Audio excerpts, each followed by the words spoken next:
할렐루야.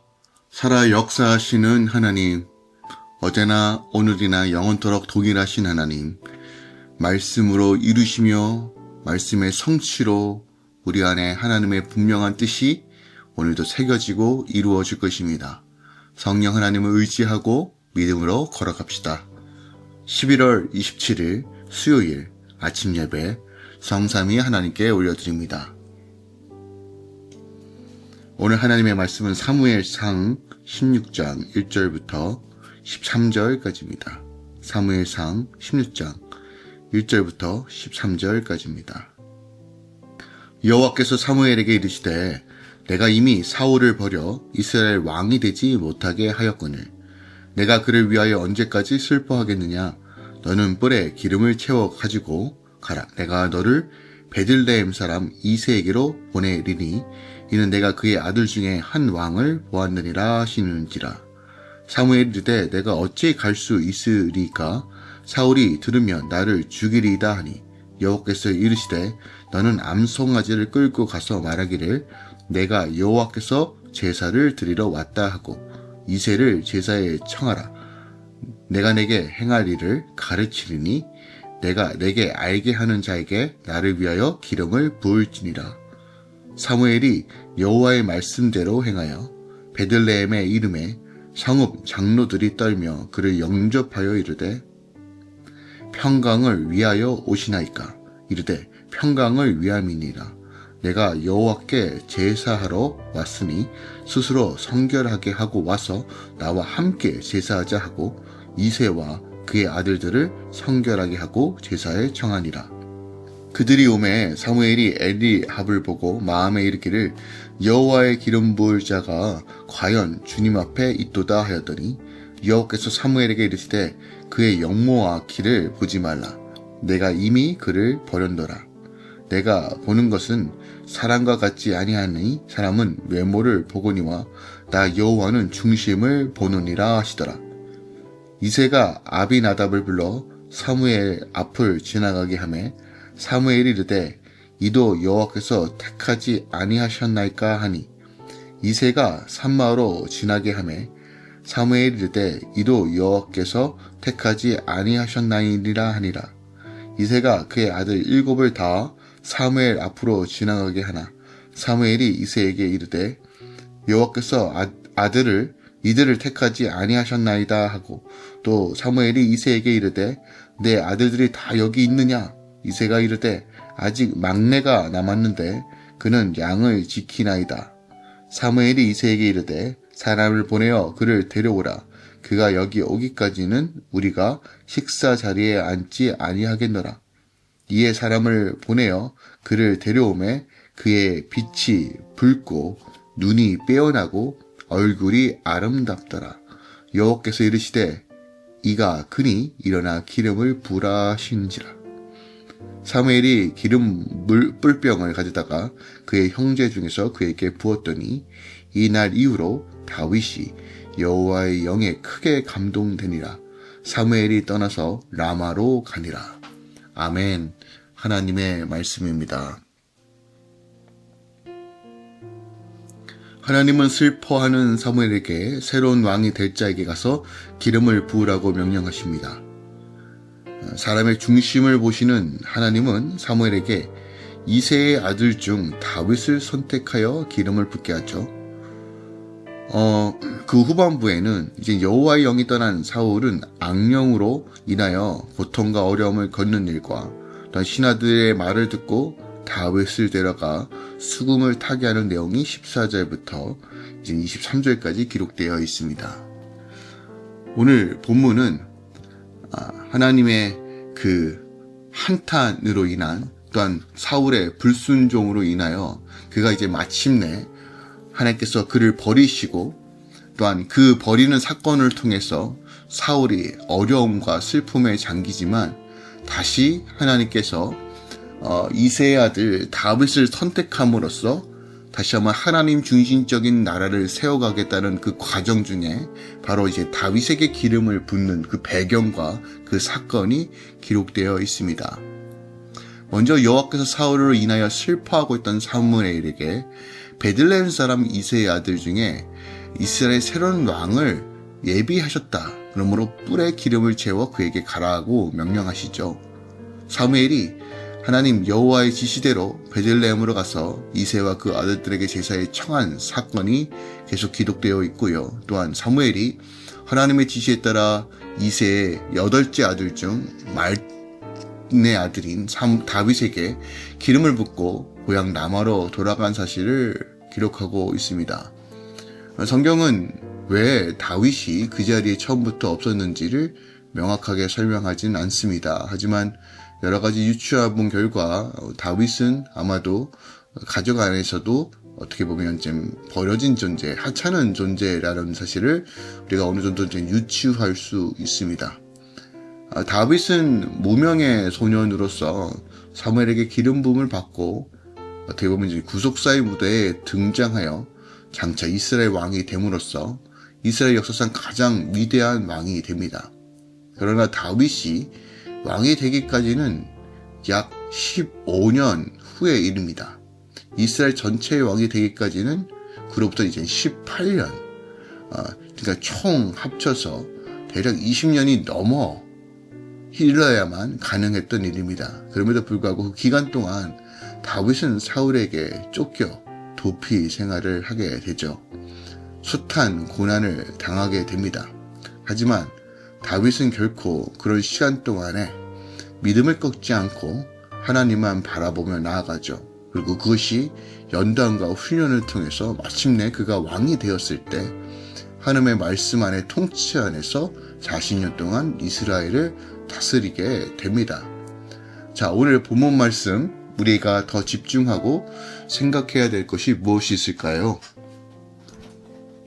먼저 오늘 본문 1절과 2절과 이 초반부에 보면 여호와께서 사무엘에게 있을 때 내가 이미 사울을 버려 이스라엘 왕이 되지 못하게 하였다. 내가 그를 위하여 언제까지 슬퍼하겠냐? 너는 뿔에 기름을 채워서 베들레헴 사람 이새에게 가라 라고 말하는 장면이 나옵니다. 당시 사무엘의 마음이 얼마나 슬퍼했는지 애통했는지 또한 그 마음이 얼마나 무너졌는지 우리가 알 수 있습니다. 나름 사무엘도 처음에 이것이 탐탁지 않았지만 그래도 하나님께서 인도하심을 기대하며 소망하며 사울을 왕으로 세웠을 것입니다. 하지만 여전히 인간의 실패를 목도합니다. 어떻게 보면 평생 이 사사시대 때 인간의 그 실패와 악함과 깨어짐 속에서도 그래도 끝까지 주의 말씀을 붙잡고 사사로서 이스라엘 마지막 사사로서 이스라엘을 다스리고 통치하였고 또한 어떻게 보면 노년에 어떻게 보면 자신의 어떻게 보면 소망을 담아 그래도 하나님 말씀을 순종하여 왕을 세웠는데 그가 여과없이 무너지는 것을 보면서 인생의 의미가 무엇인가 한번 돌아보는 시간이 되었을 것입니다. 그것이 그의 슬픔과 또한 괴로움으로 표현되었던 것 같습니다. 주님께서 찾아오셔서 이 사무엘을 위로하시고 언제까지 슬퍼하겠느냐라고 말씀하시며 또한 새로운 계획들을 말씀하십니다. 인간은 늘 실패합니다. 인간은 늘 넘어집니다. 그러나 기억합시다. 그 이면에 하나님의 은혜의 방편이 늘 준비되어 있다는 것이죠. 하나님은 우리의 실패하는 모든 인생 속에서도 그것마저 뛰어넘는 하나님의 역사와 계획하심이 있음을 기억하기 원합니다. 우리가 어떤 상황에 넘어지고 실패할지라도 하나님은 실패하는 법이 없다는 사실을 오늘 본문을 통해서도 우리는 확인할 수 있다는 것입니다. 비록 인간의 실수로 인하여 모든 인류의 역사들이 깨어지고 어그러진 것 같지만 하나님은 그의 백성들을 이어가시며 또한 신뢰하고 주를 경외하는 자들을 통해서 하나님의 역사를 드러낸다는 것이죠. 교회는 겉으로 보기엔 연약하고 또한 나약해 보일 수 있습니다. 하지만 정말 오합지졸 같은 우리가 성령의 능력 안에서 주의 얼굴을 구할 때 하나님은 교회를 통해서 이 땅 가운데 하나님 나라와 소망을 제시한다는 이 명확한 말씀도 오늘 본문 말씀을 통해서 우리가 확인해 볼 수 있죠. 하나님은 사람을 통해서 하나님의 뜻을 이루기 원하셨지만 결국 완전하신 예수께서 이 땅에 오셔서 모든 질고와 어려움을 당하시고 인류의 역사를 구원하셨던 것처럼 하나님의 계획은 늘 완전하십니다. 우리를 향한 하나님의 구원의 계획은 반드시 이루어집니다. 우리가 이 마음을 품고 다시 한번 오늘도 걸어가야 한다는 것이죠. 또한 성도는 인간이 아닌 하나님께 소망을 둘 때만이 살 수 있음을 오늘 본문이 가르쳐주고 있습니다. 사무엘에게 있어서 사울은 어떻게 보면 처음으로 왕을 세웠고 그 기대감이 상상 못할 정도로 컸던 것 같아요. 그렇지만 이 본문을 통해서도 우리가 확인할 수 있는 건 결국은 불완전한 존재의 소망을 두고 불완전한 존재의 기대를 두면 우리 안에 늘 깨어짐을 경험한다는 것입니다. 그래서 사람은 의지하고 믿을 존재가 아니라 사랑해야 될 대상이다라는 말을 우리는 좀 기억했으면 좋겠습니다. 물론 성도 안에 신뢰와 믿음이 중요하죠. 하지만 그것보다 더 중요한 건 우리가 기대하고 소망하고 어떤 믿음을 주었을 때 그 믿음에 부합되지 않을 때 오는 어떤 어려움이 있다는 것입니다. 그러므로 우리의 믿음의 대상은 오직 하나님이어야 되고 우리가 또 형제 자매 가운데 거할 때 우리가 생각하고 우선순위 되어야 되는 것은 믿음과 신뢰가 아닌 그저 우리가 주의 마음으로 사랑해야 될 대상으로 설정하는 것이 우리가 하나님만 소망이며 구원을 누리는 방식이라는 사실을 우리가 다시 한번 사무엘의 모습을 통해서도 확인해 볼 수 있다는 것입니다. 더 나아가 오늘 본문은 믿음이 무엇인가를 다시 한번 우리에게 가르쳐 줍니다. 하나님께서 사무엘을 다독이시며 다시 한번 새로운 왕을 세울 수 있는 기름을 준비하여 베들레헴 이새의 아들들을 만나라 라고 말합니다. 자, 여기까지 하나님은 큰 그림만 말씀하시고 또한 세세적으로 순종해야 되는 것은 사무엘의 역할입니다. 사무엘이 걱정합니다. 주님, 만약에 이게 사울이 안다라면 어떻게 합니까? 너는 그냥 제사를 드리러 가라 말씀하시죠. 누구를 만날지 어떤 일이 벌어질지 전혀 모르는 상황입니다. 하지만 사무엘은 하나님이 명령하셨으므로 나아갑니다. 하나님이 모든 것을 이루실 줄 믿고 나아가는 것이에요. 사무엘은 하나님이 이새의 아들 가운데 누구를 새로운 왕으로 예언하셨는지 선택하셨는지 알지 못하지만 이새의 장자인 엘리압을 보고 하나님께서 선택하신 자로 착각하기죠. 그런 이새의 7 아들을 보고 마지막으로 다윗을 보았을 때야 하나님께서 무엇을 말하고 있었는지 명확하게 압니다. 자, 이러한 사실은요, 보세요. 우리가 걸어가는 믿음의 길은 모든 것을 다 알고 걸어가는 길이 결코 아니죠. 때로는 부딪히고 때로는 어려움을 겪기도 합니다. 때로는 내가 실패하기도 하고 분별하지 못하는 경우들도 있죠. 그런데 이건 모든 믿음의 사람들도 다 동일하게 겪었던 일입니다. 한치 앞도 모르는 길입니다. 아브라함도 마찬가지죠. 자신이 거했던 동네를 떠나 가나안 땅으로 돌아간다는 거 막연한 겁니다. 아무것도 모르는 상태예요. 하지만 그럼에도 불구하고 걸어간 것입니다. 그래서 여러분 믿음의 본질은요, 하나님 말씀만 붙잡고 가는 것입니다. 이게 핵심입니다. 모르는 길이라도 알 수 없는 길이라도 하나님 말씀을 붙잡고 가는 겁니다. 이것이 우리 삶에 적용해 볼 때 명확합니다.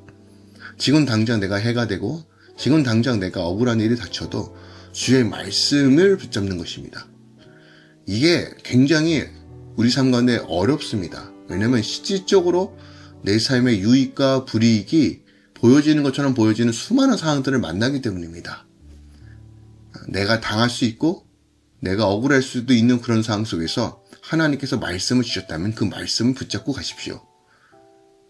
우리가 말씀을 붙잡을 수 있는 이유는 뭐냐면 그 말씀대로 하나님은 이 세상을 통치하시고 다스린다는 명확한 약속이 있기 때문이다. 하나님은 모든 일을 합력하여 선을 이루시는 분입니다. 그 과정에서도 완전하신 하나님께서 이끌어 가신다는 것이죠. 또한 제가 4절에 좀 묵상하기 원한 것은 4절에 사무엘이 여호와의 말씀대로 행하여 베들레헴의 이름에 성읍 장로들이 떨며 영접하여 이릅니다. 그리고 묻습니다. 평강을 위하여 오셨나이까? 사무엘이 말합니다. 평강을 위함이다 라고 말하는 거예요. 자, 이것이 담겨져 있는 의미가 뭘까요? 자, 우리가 아는 대로 당시 이스라엘 백성들은 외부의 압력과 공격 속에서 왕정의 요구를 하였다는 것을 우리가 알게 돼요. 자꾸 외세 침략을 받으니까 우리도 왕을 원한다 해서 왕을 뽑은 거예요.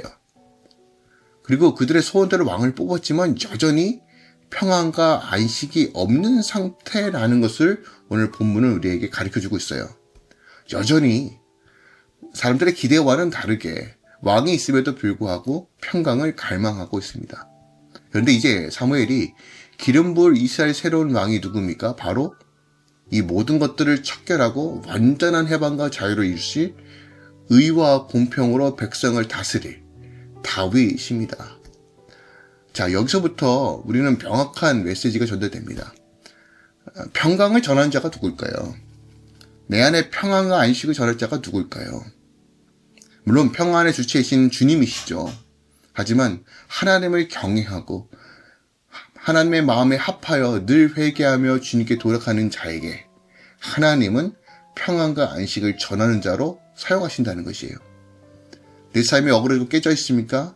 다시 주의 이름을 붙들고 주 예수 그리스도의 말씀 안에서 그 생명의 강수로 채울 때 그 두려움과 걱정과 근심이 아니라 하나님께서 평안과 안식으로 오늘 이 아침에 모든 할렐루야 교회 성도들을 붙드실 것입니다. 주님의 안식이 여러분의 삶 가운데 충만하길 예수 그리스도의 이름으로 축원드립니다. 기도하겠습니다. 사랑하는 주님 감사드립니다. 오늘 사무엘이 그럼에도 말씀을 순종하고 평안의 메시지를 전달했던 것처럼 하나님 우리의 삶에 주님의 안식과 평안이 흘러가 복음의 능력으로 살아가길 소망합니다. 내 계획과 내 생각이 무너지더라도 하나님 말씀에 순종하고 말씀을 붙들며 나아가겠습니다. 우리 안에 예수 그리스도의 능력과 성령의 권세와 능력이 풀어질 것을 믿음으로 바라봅니다. 주여 도우시고 함께 하소서. 이제는 우리 주 예수 그리스도의 은혜와 우리 하나님 아버지의 놀랍고 지극하신 사랑과 성령 하나님들의 이끌던 충만한 역사하심이 이제부터 영원까지 함께 계시길 간절히 축원하옵나이다. 아멘.